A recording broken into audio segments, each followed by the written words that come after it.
नमस्कार दोस्तों, इस वीडियो में हम क्लास 6 ज्योग्राफी का chapter 5 major domains of the earth इसके बारे में चर्चा करने वाले हैं। तो चलिए स्टार्ट करते हैं। Introduction. The surface of the earth is a complex zone in which three main components of the environment meet, overlap and interact. The solid portion of the earth on which we live is called the lithosphere. The gaseous layers that surround the earth is the atmosphere, where oxygen, nitrogen, carbon dioxide and other gases are found. Water covers a very big area of the earth's surface, and this area is called the hydrosphere. The hydrosphere comprises water in all its forms, that is, ice, water and water vapor. The biosphere is the narrow zone where we find land, water and air together, which contains all forms of life. मतलब यह कि पृथ्वी की जो सतह है वह तीन main component से मिलकर बनी होती है, जिसे लिथोस्फीयर, एटमॉस्फेयर और हाइड्रोस्फीयर कहा जाता है। ये तीनों मिलकर के बायोस्फीयर का भी निर्माण करते हैं। पृथ्वी की जो सॉलिड पोर्शन है, मतलब जो भाग ठोस है, जहां पर हम लोग रहते हैं, वह लिथोस्फीयर कहलाता है। जो लेयर गैसियस फॉर्म में पृथ्वी के चारों ओर मौजूद है, उसे एटमॉस्फेयर कहा जाता है, जिसमें ऑक्सीजन, नाइट्रोजन, कार्बन डाइऑक्साइड और अन्य तरह के गैसें भी मौजूद होते हैं। Water covers a very big area of the earth surface and this area is called the hydrosphere. Water जो है वह पृथ्वी की एक बड़ी सतह को ढके हुए है, घेरे हुए है, जिसे हाइड्रोस्फीयर कहा जाता है। The hydrosphere comprises water in all it's forms, that is ice, water and water vapour. Hydrosphere जो है वह पृथ्वी की जो सतह है जिसमें वाटर मौजूद है, वह हाइड्रोस्फीयर कहलाता है। वो सभी सतहें जो है हाइड्रोस्फीयर के अंतर्गत आती हैं, और जहां पर हम जीवन जीने के लिए कंफर्टेबल जोन मौजूद होता है, मतलब लैंड, वाटर और एयर टुगेदर सभी साथ होते हैं, जहां पर जीवन जीना संभव होता है, उसे बायोस्फीयर कहा जाता है। आप यहाँ पर देख सकते हैं, क्योंकि यहाँ पर एटमॉस्फेयर पृथ्वी के चारों ओर की सतह है, जहाँ पर विभिन्न तरह की गैसें मौजूद होते हैं। यहाँ पर नीचे हाइड्रोस्फीयर है। हाइड्रोस्फीयर मतलब जहाँ पर जल सतह है, और ये लिथोस्फीयर है जो कि पृथ्वी का सॉलिड पोर्शन है।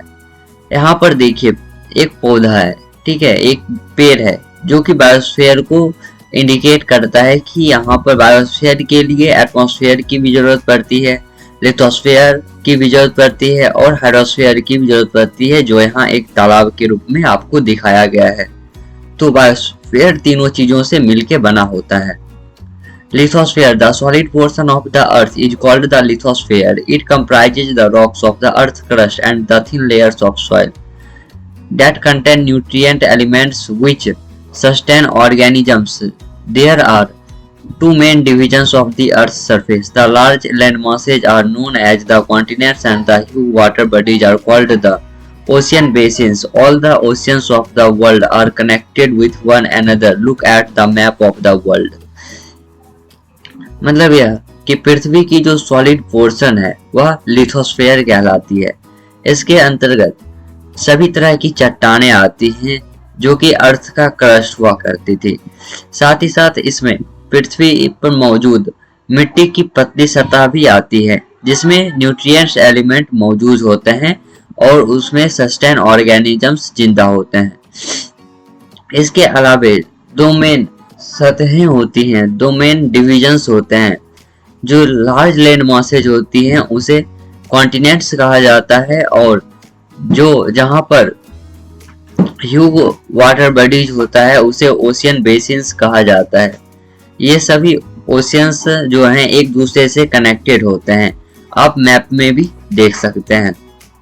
The level of sea water remains the same everywhere. Elevation of land is measured from the level of the sea which is taken as 0. The highest mountain peak, Mount Everest, is 8,848 kilometers above the sea level. The greatest depth of 11,022 meters is recorded at Mariana Trench in the Pacific Ocean.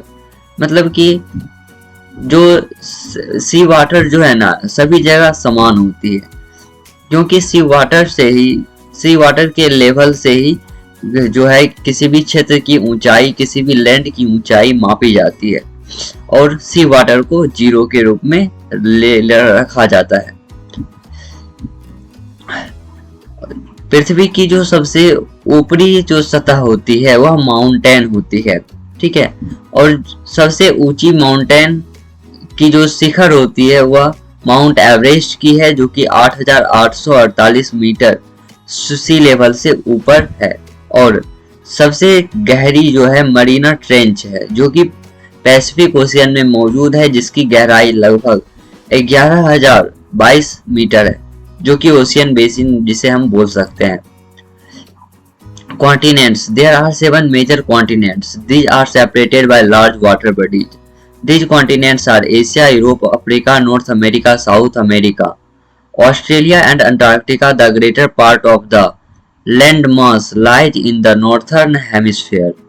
मतलब यह कि पृथ्वी पर 7 mainly महादेश हैं। ये सभी एक दूसरे से एक लंबी यानी कि एक बड़े वाटर बॉडीज जिसे ओशियंस बोला जाता है उसके द्वारा सेपरेटेड होता है, और वे 7 महादेश Asia, Europe, Africa, north America, south America, Australia और अंटार्कटिका हैं। और जो अधिकतर मास जो है वो अधिकतर लैंड मास नॉर्थर्न हेमिस्फीयर में मौजूद है। साउथर्न हेमिस्फीयर में बहुत ही कम लैंड मास मौजूद है। Asia is the large continent. It covers about 1/3 of the total land mass of the earth. The continent lies in the eastern hemisphere. The Tropic of Cancer passes through this continent. Asia is separated from Europe by the Ural mountain on the west. The combined land mass of Europe and Asia is called the Eurasia. Europe plus Asia.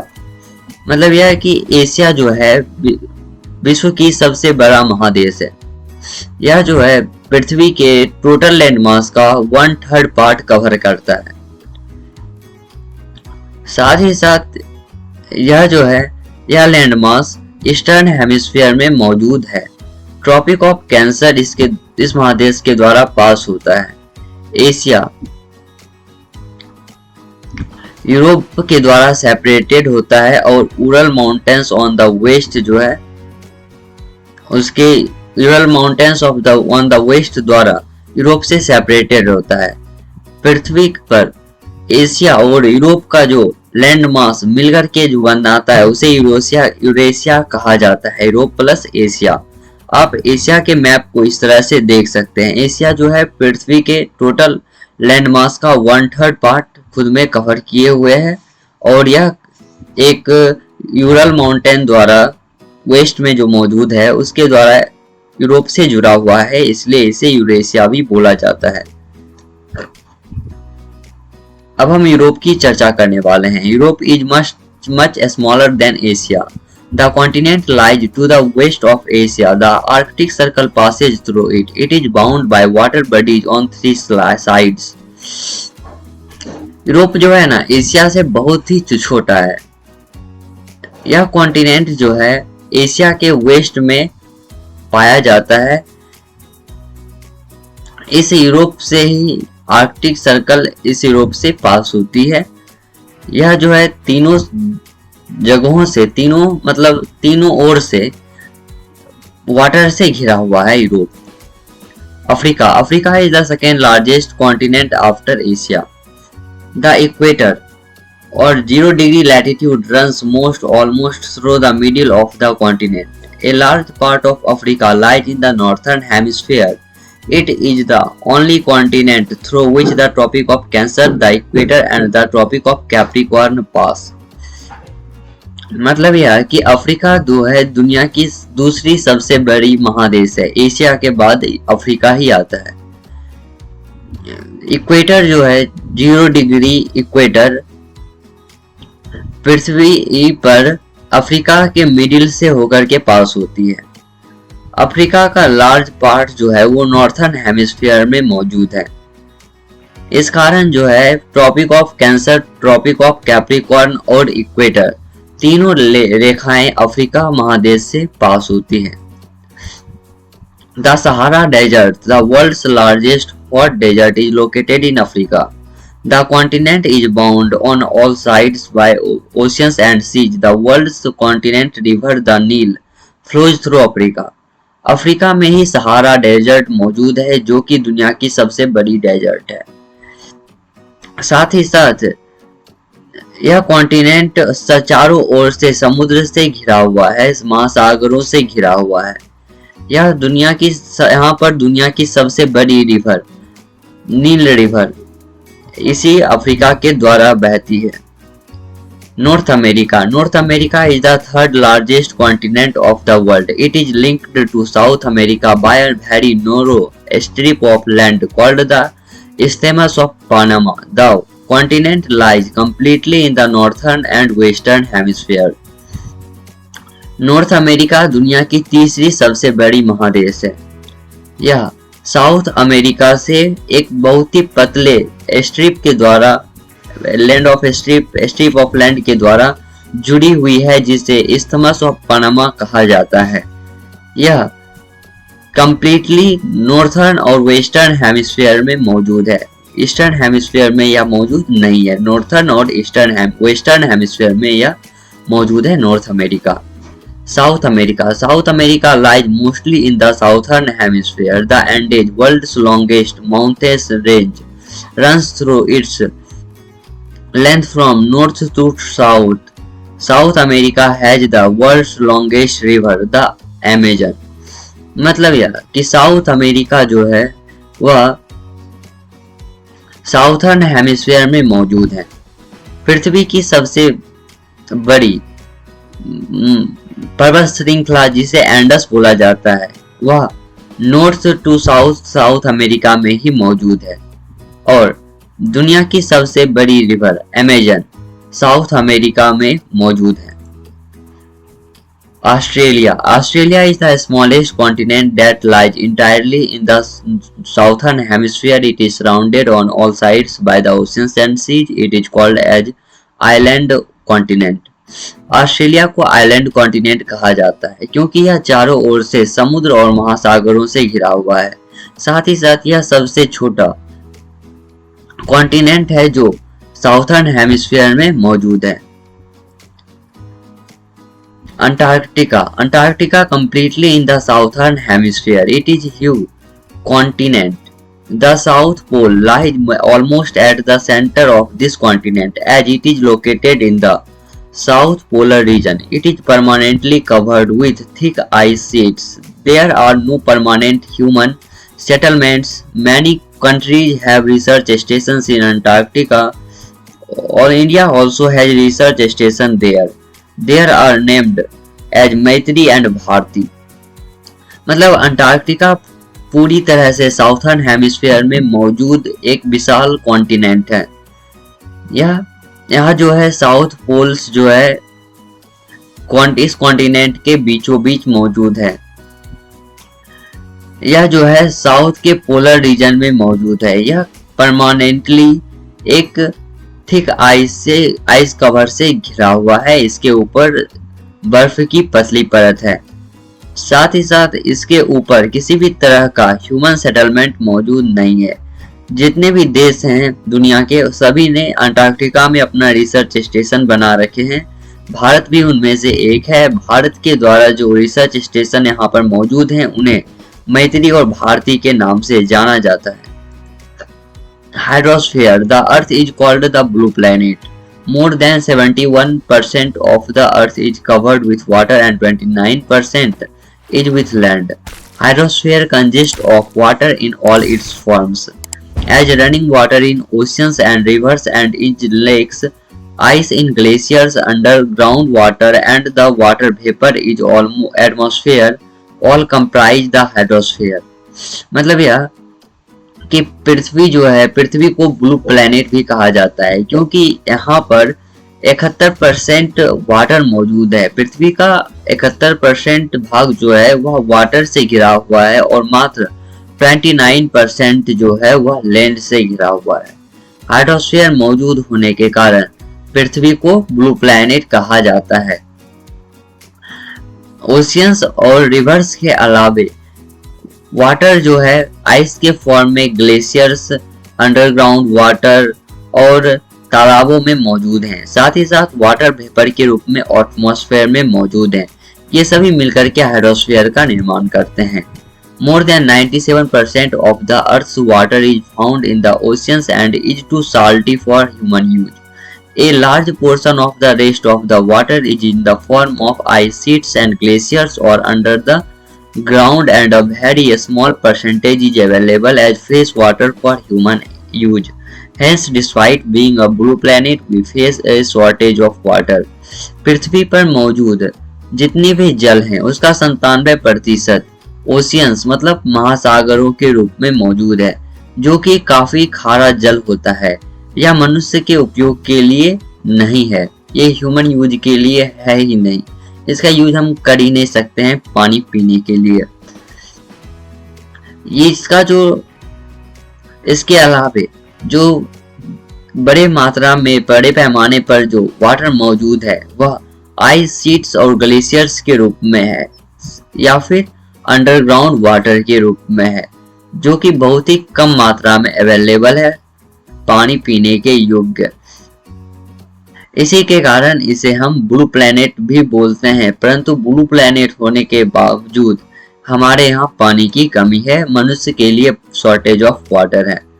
Oceans are the major part of hydrosphere. They are all interconnected. The ocean water were always moving. The three chief movements of the ocean waters are the waves, the tides and the ocean currents. The five major oceans are the Pacific Ocean, the Atlantic Ocean, the Indian Ocean, the Southern Ocean and the Arctic Ocean in order of their size. महासागर hydrosphere का एक major part है।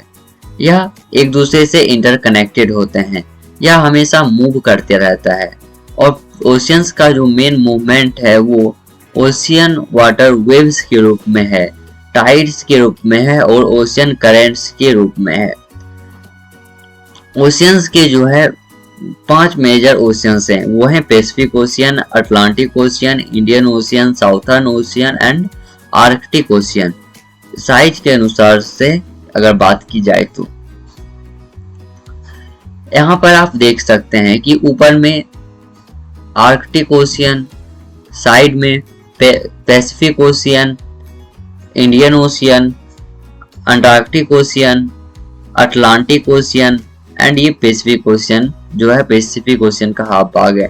तो mainly 5 ocean हुए, वह है Arctic ocean, Indian ocean, Pacific ocean, Atlantic ocean and Antarctic ocean. Pacific ocean. The Pacific Ocean is the largest ocean. It is spread over 1/3 of the Earth. Mariana Trench, the deepest part of the Earth, lies in the Pacific Ocean. The Pacific Ocean is the almost circular in shape. Asia, Australia, North and South America surround it. Pacific ocean जो है वह पृथ्वी की सबसे बड़ी सतह है। यह इसका जो है पैसिफिक ओशियन 1/3 पार्ट है पृथ्वी का। मरीना ट्रेंच जो है वह पैसिफिक ओशियन में मौजूद सबसे गहरी सतह होती है। Pacific ocean mainly circular shape में मौजूद है। एशिया, ऑस्ट्रेलिया, नॉर्थ और साउथ अमेरिका पैसिफिक ओशियन के चारों ओर मौजूद हैं। Atlantic ocean. The Atlantic ocean is the second largest ocean in the world. It is S-shaped. It is flanked by the North and South Americas on the western side and Europe and Africa on the eastern side. The coastline of Atlantic Ocean is highly indented. This irregular and indented coastline provides ideal location for natural harbors and ports. From the point of view of commerce, it is the busiest ocean. Atlantic ocean one of the biggest ocean है। यह जो है पृथ्वी की दूसरी सबसे बड़ी महासागर है। इसका स्थान पैसिफिक ओशियन के बाद आता है। अटलांटिक ओशियन एस आकार का है। यह नॉर्थ और साउथ अमेरिका के द्वारा घिरा हुआ है। यह नॉर्थ और साउथ अमेरिका के वेस्टर्न भाग में मौजूद है और यूरोप और अफ्रीका के ईस्टर्न भाग में। Coastline of America is highly indented. This irregular and indented coastline provides ideal location for natural harbors and ports. From the point of view of commerce, it is the busiest ocean क्योंकि यहाँ पर बहुत ही अधिक मात्रा में जो है समुद्र से प्राप्त होने वाली चीजें जो होती हैं, वस्तुएं जो होती है, जैसे पेट्रोलियम हो गया, ये सभी मौजूद हैं। Indian ocean, the Indian ocean is the only ocean named after a country that is India. The shape of ocean is almost triangular. In the north, it is bounded by Asia. In the west by Africa and the east by Australia. The southern ocean encircles the continent of Antarctica and extends northward to 60 degrees south latitude. Indian Ocean का नाम सिर्फ एक ऐसा Indian ocean सिर्फ मात्र एक ऐसा ocean है जिसका नाम इंडिया के ऊपर है, मतलब किसी देश के ऊपर है। इसका आकार त्रिभुजाकार है और यह नॉर्थ में मौजूद है जो कि एशिया द्वारा बाउंड है, और यह अफ्रीका के वेस्ट में ऑस्ट्रेलिया के ईस्ट में मौजूद है। Southern ocean encircles the continent of Antarctica and extends northward to 60 degrees south latitude. Arctic Ocean. The Arctic Ocean is located within the Arctic Circle and surrounds the North Pole. It is interconnected with the Pacific Ocean by a narrow stretch of shallow water known as Bering Strait. It is found by northern coasts of North America and Eurasia. Arctic ocean जो है वह Arctic circle और north pole के बीच मौजूद है। यह Pacific Ocean से एक बहुत ही पतले स्ट्रेच ऑफ शैलो वाटर के रूप में, जिसे बेरिंग स्ट्रेट भी बोला जाता है, पैसिफिक ओशियन से बेरिंग स्ट्रेट द्वारा जुड़ा हुआ है। यह northern coast of North America and Eurasia द्वारा घिरा हुआ है आर्कटिक ओशियन। अब हम एटमॉस्फेयर की चर्चा करेंगे। हमने लिथोस्फेयर और हाइड्रोस्फेयर की चर्चा कर ली है, सभी कॉन्टिनेंट्स और ओशियंस की चर्चा कर ली है। अब हम एटमॉस्फेयर की चर्चा करेंगे। The earth is surrounded by a layer of gas called the atmosphere. This thin blanket of air is an integral and important aspect of the planet. It provides us with the air we breathe and protects us from the harmful effects of sun rays। मतलब यह कि atmosphere पृथ्वी जो है एक layer of gas से घिरा हुआ है जिसे एटमॉस्फेयर कहा जाता है। यह प्लैनेट के लिए काफी इंपॉर्टेंट है। एटमॉस्फेयर हमें जीवन जीने के लिए प्राण वायु प्रदान करता है। साथ ही साथ यह हमें सूर्य से आने वाले जो खतरनाक किरणें हैं उन सभी से हमें बचाते हैं। आपको इस पिक्चर में दिख रहा होगा कि पृथ्वी की सतह के चारों ओर एटमॉस्फेयर मौजूद हैं अलग अलग लेयर्स के रूप में, जिसमें troposphere, stratosphere, mesosphere, thermosphere, exosphere मौजूद हैं। 0 से 10 किलोमीटर की दूरी के पर ट्रोपोस्फेयर, 10 से 30 किलोमीटर की दूरी पर स्ट्रेटोस्फेयर, 30 से 50 किलोमीटर की दूरी पर मीसोस्फेयर, 50 से 400 किलोमीटर की दूरी पर थर्मोस्फेयर और 400 किलोमीटर से ऊपर की दूरी पर एक्सोस्फेयर के रूप में एटमॉस्फेयर हमारे पृथ्वी के चारों ओर मौजूद हैं।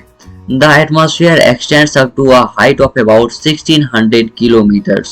The atmosphere is divided into 5 layers based on composition, temperature and other properties. These layers starting from Earth's surface are called the troposphere, the stratosphere, the mesosphere, the thermosphere and the exosphere. मतलब यह कि पृथ्वी की सतह के चारों ओर atmosphere 1600 kilometre की ऊंचाई में फैली हुई है।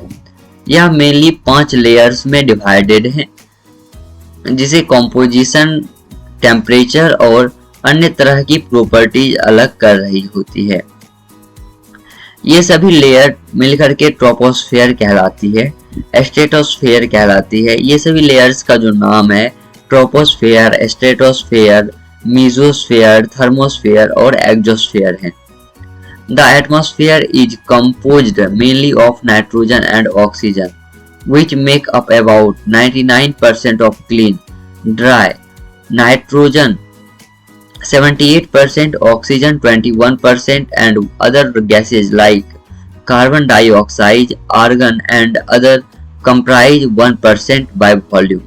Oxygen is the breath of life, while nitrogen helps in the growth of living organisms. Carbon dioxide, though present in minute amount, is important as it absorbs heat radiated by the Earth, thereby keeping the planet warm. It is also essential for the growth of plants. तो atmosphere में mainly 2 गैसें मौजूद हैं अधिकांशतः, जो है nitrogen और oxygen. यह 99% ऑफ क्लीन और ड्राई एयर के रूप में मौजूद है। नाइट्रोजन 78%, ऑक्सीजन 21% और अन्य गैस जिसमें कार्बन डाइऑक्साइड, आर्गन और जो गैसें आती हैं वह 1% मौजूद हैं। ऑक्सीजन हमारे ब्रेथ के लिए काफी इम्पोर्टेंट है और हमारे जीवन जीने के लिए, लाइफ के लिए और ऑर्गेनिजम्स के ग्रोथ के लिए काफी इम्पोर्टेंट है। Carbon dioxide is important for heat observation, मतलब कि यह हीट को ऑब्जर्व करता है जो कि सूर्य की किरणों द्वारा आती है। साथ ही साथ पृथ्वी को गर्म रखने में कार्बन डाइऑक्साइड महत्वपूर्ण भूमिका निभाती है। साथ ही साथ यह पौधों के ग्रोथ के लिए भी कार्बन डाइऑक्साइड काफी जरूरी होती है। The density of the atmosphere varies with height. It is maximum at the sea level and decreases rapidly as we go up. You know the climbers experiences problems in breathing due to the decrease in the density of air. They have to carry with them oxygen cylinders to be able to breathe with at high altitudes. The temperature also decreases as we go upwards. The atmosphere exerts pressure on the earth. This varies from place to place. Some areas experience high pressure and some areas low pressure. Air moves from high pressure to low pressure. Moving air is known as wind. Atmosphere का जो density होता है वह height के अनुसार very करते रहता है। सी लेवल पर एटमॉस्फेयर की डेंसिटी सबसे ज्यादा होती है और जो हम ऊपर की सतह की ओर ऊपर बढ़ते हैं, अर्थात अगर हम माउंटेन्स की ओर जाएं तो जो है एटमॉस्फेयर की डेंसिटी घटती चली जाती है। आपको यह पता होना चाहिए कि जो क्लिम्बर्स होते हैं, मतलब जो माउंटेन्स के ऊपर चढ़ाई करते हैं, माउंटेन्स के ऊपर चढ़ते हैं, उनको माउंटेन्स पर सांस लेने में बहुत ज़्यादा प्रॉब्लम होती है क्योंकि वहाँ पर डेंसिटी ऑफ एयर काफ़ी कम हो जाती है, जिसके कारण सांस लेना काफ़ी कठिन हो जाता है। इसलिए वे अपने साथ ऑक्सीजन का सिलेंडर लेकर के चलते हैं ताकि जो है डेंसिटी ऑफ एयर कम होने के कारण वह ऑक्सीजन से सांस ले सके। साथ ही साथ जो हम ऊंचाई की ओर बढ़ते हैं टेम्परेचर भी घटता जाता है और वहां पर एटमॉस्फेयर का प्रेशर जो है वो घटता जाता है। यह एक जगह से दूसरे जगह के कारण वेरी भी कर सकता है। एक जगह पृथ्वी पर एक सतह की ओर हाई प्रेशर हो सकता है तो दूसरे और लो प्रेशर हो सकता है। हवा जो है वह हाई प्रेशर से लो प्रेशर की ओर मूव करती है, और जो वायु हाई प्रेशर से लो प्रेशर की ओर मूव करती है उसे वाइंड कहा जाता है। अब हम हाइड्रोस्फीयर के बाद बायोस्फीयर की चर्चा करेंगे। The biosphere is the narrow zone of the contact between the land, water and air. It is this zone that life that is unique to this planet exists. There are several species of organisms that vary in size from microbes and bacteria to huge mammals. All the living organisms including humans are linked to each other and to the biosphere for survival. तो biosphere जो है वह भूमि, जल और वायु के बीच का narrow zone होता है। इसी जोन के कारण पृथ्वी पर जीवन संभव है और यह पृथ्वी यूनिक प्लैनेट के नाम से जाना जाता है। विभिन्न तरह के स्पीशीज बायोस्फीयर में जीवित रह सकते हैं और उनमें से मानव भी एक है जो कि बायोस्फीयर में ही सर्वाइवल कर सकता है। The organisms in the biosphere may broadly be divided into the plant kingdom and the animal kingdom. The three domains of the earth interact with each other and affect each other in some way or the other. For example, cutting of forest for fulfilling our needs of wood or cleaning land of agriculture may lead to fast removal of soil from slopes. मतलब यह कि biosphere जो है वो काफी महत्वपूर्ण भूमिका निभाती है किसी भी जगह के लिए कि वहां पर किस तरह की लाइफ सुटेबल हो सकती है। जैसे कि प्लांट किंगडम हो गया, एनिमल किंगडम हो गया, तो ये सभी जरूरी होता है हमारे मनुष्य के लिए, हमारे लिए, क्योंकि पृथ्वी की 3 महत्वपूर्ण hydrosphere, hydrosphere, lithosphere and atmosphere के बावजूद बायोस्फीयर काफी ज्यादा इम्पोर्टेंट होता है। जंगलों का कटना और विभिन्न तरह के स्पीशीज मतलब जानवरों के मरने से, उनकी श्रृंखलाएं खत्म होने से पृथ्वी पर ह्यूमन के लिए काफी खतरा हो सकता है। सिमिलरली अर्थ सरफेस में be changed due to natural calamities like earthquakes. For example, there could be submergence of land as happened in the case of tsunami. Recently, parts of Andaman and Nicobar Islands were submerged underwater. Discharge of waste material into lakes and rivers makes the water unsuitable for human use. It also damages other forms of life. मतलब यह है कि प्राकृतिक परिघटनाओं के कारण जो है पृथ्वी की सतह में चेंज होते रहते हैं। प्राकृतिक परिघटनाओं के अंतर्गत भूकंप भी आ सकते हैं। भूकंप के कारण जो है सतह, कहीं पर सतह ऊंची हो जाती है, कहीं पर सतह नीची हो जाती है। सुनामी के कारण पूरा लैंड जो है मतलब पूरा पानी पानी हो जाता है सभी जगह, तो जिसमें अर्थक्वेक्स हो गए, सुनामी हो गए, ये सभी जो है नेचुरल कैलामिटीज हैं जो कि अर्थ सरफेस में चेंज लाते हैं। अंडमान और निकोबार आइलैंड्स ये सभी सबमर्ज ऑफ वाटर ही हुआ करते थे और वेस्ट मटेरियल्स के बहाव के कारण जो है वहां पर अनसटेबल है लाइफ के लिए। साथ ही साथ यह अदर फॉर्म्स ऑफ लाइफ को भी हार्मफुल पहुंचा रहे हैं, हार्म कर रहे हैं। Emission from industries, thermal power plants and vehicles pollute the air. Carbon dioxide is an important constituent of air, but increase in the amount of CO2 leads to increase in global temperatures. This is termed as global warming. There is thus a need to limit the use of resources of Earth to maintain the balance of nature between the domains of the lithosphere, the atmosphere and the hydrosphere.